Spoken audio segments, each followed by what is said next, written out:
नमस्कार, आपका स्वागत है। दोस्तों, महाभारत ग्रंथ में मनुष्य को भोजन करते समय कुछ बहुत ही जरूरी नियम बताए गए हैं। अगर कोई मनुष्य इन नियमों का पालन करते हुए भोजन करता है तो उसे आरोग्य के साथ ही सुख, समृद्धि और वैभव की प्राप्ति होती है।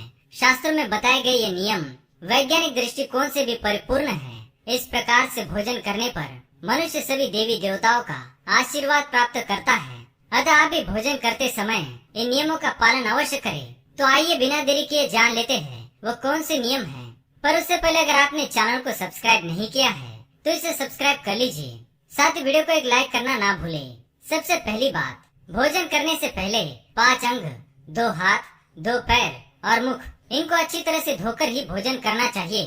भोजन से पहले अन्न देवता एवं अन्नपूर्णा माता की स्तुति करके उनका धन्यवाद देते हुए तथा सभी भूखे प्राणियों को भोजन प्राप्त हो, ईश्वर से ऐसी प्रार्थना करके ही भोजन को शुरुआत करनी चाहिए। भोजन बनाने वाली महिलाओं को स्नान करके ही शुद्ध मन से मंत्र जाप करते हुए ही रसोई घर में भोजन बनाना चाहिए।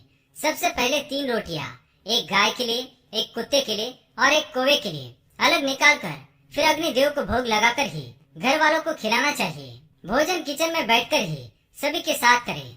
प्रयास यही करना चाहिए कि परिवार के सभी सदस्यों के साथ मिल बैठकर ही भोजन किया जाए। नियम अनुसार अलग अलग भोजन करने से परिवार के सदस्यों में प्रेम और एकता कायम नहीं हो पाती है। भोजन का समय प्रातः और सायंकाल ही भोजन का विधान है, क्योंकि पचन क्रिया की जठराग्नि सूर्योदय से 2 घंटे के बाद तक एवं सूर्यास्त से 2.5 घंटे पहले तक प्रबल रहती है। जो व्यक्ति सिर्फ एक समय भोजन करता है वह योगी है, और जो 2 समय भोजन करता है वह भोगी कहा गया है। तीसरी बात, भोजन की दिशा। भोजन पूर्व और उत्तर दिशा की ओर मुख करके ही करना चाहिए। दक्षिण दिशा की ओर किया गया भोजन प्रेत को प्राप्त होता है। पश्चिम दिशा की ओर किया हुआ भोजन खाने से रोग की वृद्धि होती है। चौथी बात, ऐसी अवस्था में भोजन ना करें। शैया पर बैठकर अर्थात बिस्तर पर बैठकर अपने हाथों पर रखकर या टूटे फूटे बर्तनों में भोजन कभी करना नहीं चाहिए। मलमूत्र का वेग होने पर भी भोजन करना नहीं चाहिए। कलह अथवा क्लेश के माहौल में भी भोजन करना अनुचित माना गया है। अधिक शोर शराबे के स्थान पर भी भोजन करना उचित नहीं। पीपल एवं वटवृक्ष के नीचे बैठकर भी भोजन नहीं करना चाहिए। परोसे हुए भोजन की कभी निंदा नहीं करनी चाहिए। खड़े खड़े भोजन करना भी अनुचित माना गया है। जूते पहनकर या सिर ढककर भी भोजन नहीं करना चाहिए। आइए अब जानते हैं भोजन कैसा होना चाहिए। बहुत तीखा या बहुत ही मीठा भोजन नहीं करना चाहिए। किसी के द्वारा छोड़ा हुआ भोजन भी कभी ग्रहण नहीं करना चाहिए। आधा खाया हुआ फल, मिठाइयाँ आदि फिर से नहीं खानी चाहिए।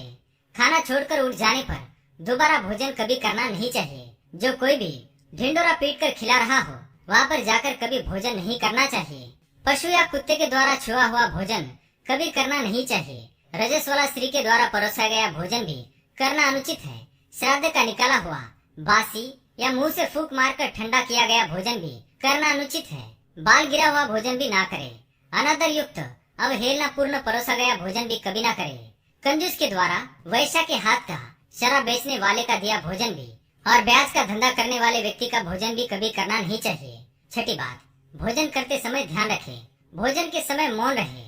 रात्रि के समय भरपेट ना खाए। अगर भोजन करते समय बोलना आवश्यक है तो केवल सकारात्मक बातें ही करें। भोजन करते समय किसी भी प्रकार की समस्या पर चर्चा ना करें। भोजन को बहुत चबा चबा कर खाए।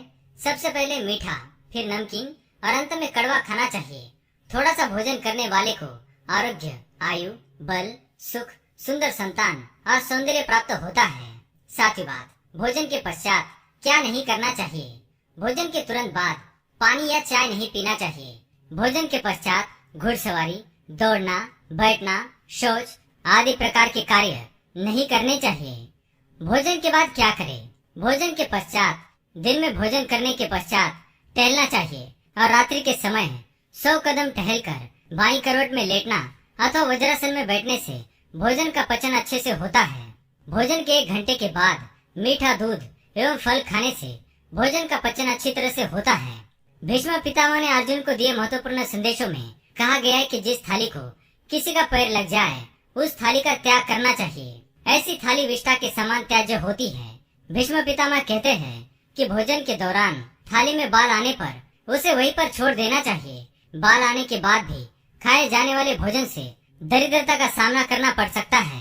भोजन पूर्व जिस थाली को कोई लांग कर गया हो, ऐसे भोजन को भी कभी ग्रहण नहीं करना चाहिए। इसे कीचड़ के समान छोड़ देने वाला समझना चाहिए। भीष्म पितामह ने अर्जुन को बताया कि एक ही थाली में भाई भाई भोजन करे तो वह अमृत के समान हो जाती है। ऐसे भोजन से धन धान्य, स्वास्थ्य और लक्ष्मी की वृद्धि होती है। भीष्म पितामह के अनुसार पति पत्नी को एक ही थाली में भोजन करने को निषिद्ध माना गया है। भीष्म पितामह के अनुसार एक ही थाली में पति पत्नी भोजन करते हैं तो ऐसी थाली मादक पदार्थों से भरी मानी जाने वाली होती है। पत्नी को पति के भोजन के उपरांत ही भोजन करना चाहिए। इससे घर में सुख समृद्धि बढ़ती है। तो दोस्तों, ये तो महत्वपूर्ण बातें जो महाभारत में बताई गई है। अगर ये जानकारी आपको पसंद आई तो वीडियो को लाइक करें, कमेंट में जय मां अन्नपूर्णा अवश्य लिखें, साथ ही चैनल को सब्सक्राइब करें ताकि आप ऐसे आध्यात्मिक जानकारी वाले वीडियो देख सके। धन्यवाद।